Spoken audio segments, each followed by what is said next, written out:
काया का शुद्ध होना और विचारों का शुद्ध होना और भावनाओं का शुद्ध होना ये बहुत जरूरी है। काया की शुद्धि भोजन की सात्विकता से होती है, लेकिन कभी कभी जब दमित विचार, दमित भावनाएं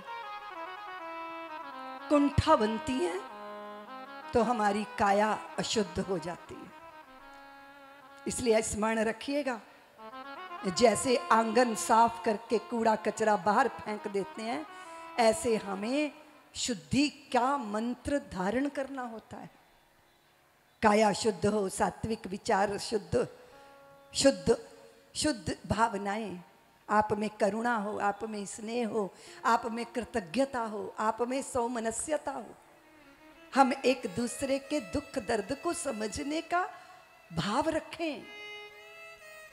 हमारे विचारों में अस्त व्यस्तता ना हो, विचारों में जगत नहीं होना चाहिए। धन कमाना बुरी बात नहीं है, पर पूरे समय रोकड़ा गिनते रहना ये सही बात नहीं है।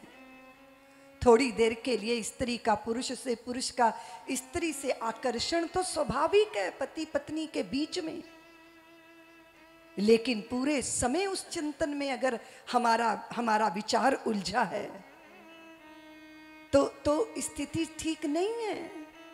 इसलिए सबकी ममता को इकट्ठा करो, फिर एक डोरी बनाओ और उन डोरी से अपने चित्त को ठाकुर के चरणों से बांध लो, ताकि उनके चरणों का ही सदैव चिंतन चले। उनके चरण, चारु चरित उनके गुण, उनके चरित, यद्यपि उसकी कोई सीमा नहीं है। कृष्ण तुम्हारे चरित गुणों की कहाँ कहीं कुछ मिति है, किंतु बुद्धि की, मन की, कर की शक्ति सदा सीमित है। नन्ना मत्स्य अनंत सिंधु की सीमा क्या पाएगा, किंतु सिंधु का अंक त्याग कर भला कहाँ जाएगा। और नन्ही सी मछली सागर की अनंतता को नहीं जान सकती, पर सागर से अतिरिक्त कहीं जा भी नहीं सकती। नन्ना मत्स्य अनंत सिंधु की सीमा क्या पाएगा, किंतु सिंधु का अंक त्याग कर भला कहाँ जाएगा। ये भागवती कथा के कहने सुनने का यह भी तो परम उद्देश्य है कि हमारी चित्त चेतना में संसार ना आए। जब प्रवृत्त हो हम, तब कोई कार्य करना है उसमें तन्मयता होनी चाहिए। कार्य की तन्मयता कार्य को खूबसूरती दे देती है और आपका चित्त आनंद में भर जाता है। भोजन तन्मय होकर जब बनाती हो तो भोजन प्रसाद बन जाता है। तन्मय होकर चलती हो तो चलना परिक्रमा बन जाता है। तन्मय होकर स्नान करती हो तो स्नान करना अभिषेक बन जाता है। तन्मय होकर जब सो जाती हो तो वो भी किसी समाधि से कम नहीं होता। चलूं फिरूं सोई पे कर्मा, खाऊं पीऊं सो पूजा, सोए जाऊं सो लगी समाधि, भाव मिटाया दूजा। हर क्रिया के साथ अगर ईश्वर प्रभु जुड़ गए हैं तो वो क्रिया भक्ति हो जाती है, वो उपासना हो जाती है, वो आराधना हो जाती है। इसलिए इसका अर्थ ये नहीं है कि कर्तव्य छोड़कर भागना है। कर्तव्यों को भी प्रभु की प्रसन्नता के लिए करना है, उसमें तन्मय होना है। क्योंकि जब कर्तव्यों में तन्मयता नहीं होती तो फिर वो बोझा बन जाते हैं, फिर जिंदगी जीना मुश्किल हो जाता है। फिर लोग कहते हैं कि जीवन तो एक दलदल जैसा है जिसमें चलना दूभर है। कोई कहते हैं जीवन तो हिमालय जैसा है जिस पे चढ़ना बड़ा मुश्किल है। कोई कहते हैं जीवन तो रेतीली रेगिस्तान की गर्म रेत जैसा है जिस पे पांव धरते ही जल जाते हैं। अरे नहीं, जीवन तो ठाकुर की याद में आह्लाद और उत्सव है। इसलिए भक्ति जीवन को उत्सव बना देती है। देवियाँ श्रृंगार करती हैं, श्रृंगार करना चाहिए, सुंदर सजना चाहिए। पर सच बताइए किसके लिए सज रहे हो? सच बताइए। मैं ऐसा सजूं कि मेरे ठाकुर को मैं प्रिय लगूं, अच्छी लगूं, हाँ? या दुनिया मुझे देखे वाह अच्छी है, या कोई ईर्ष्या करे कि अरे बड़ी मटकती फिर रही है। किसको रिझाने के लिए हो रहा है श्रृंगार? वो श्रृंगार भी धन्य है जो ठाकुर की प्रसन्नता के लिए किया जाता है। वो भोजन भी धन्य है जो प्रभु के समर्पण करने के लिए बनाया जाता है। हर क्रिया, हर क्रिया।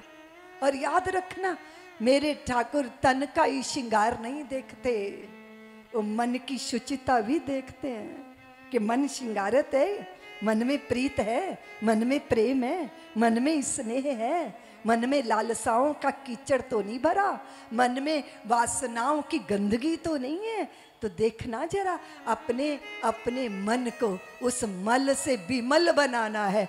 और भागवती कथा का वो सलिल जो हमारे चित्त के मल को विमल बना देता है, मल मल के हमारे तन की और मन की चुनरी को धो देता है। इस बात का ख्याल करना जरूरी है। इसलिए आकलन करो अपने अंतःकरण का, अपने मन का आकलन करो।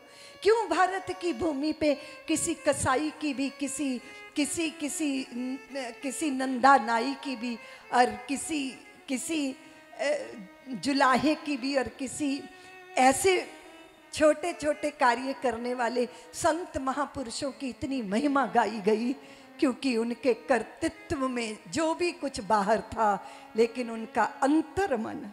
देव ऋषि कहते, प्रभु आज आप इतने व्याकुल दिख रहे हैं, आपको कहाँ त्वरा है जाने की?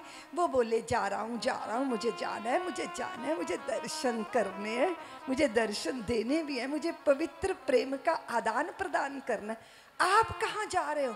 बोले, जा रहा हूं, तुम चक्कर में ना पड़ो देव ऋषि, मुझे जाने दो।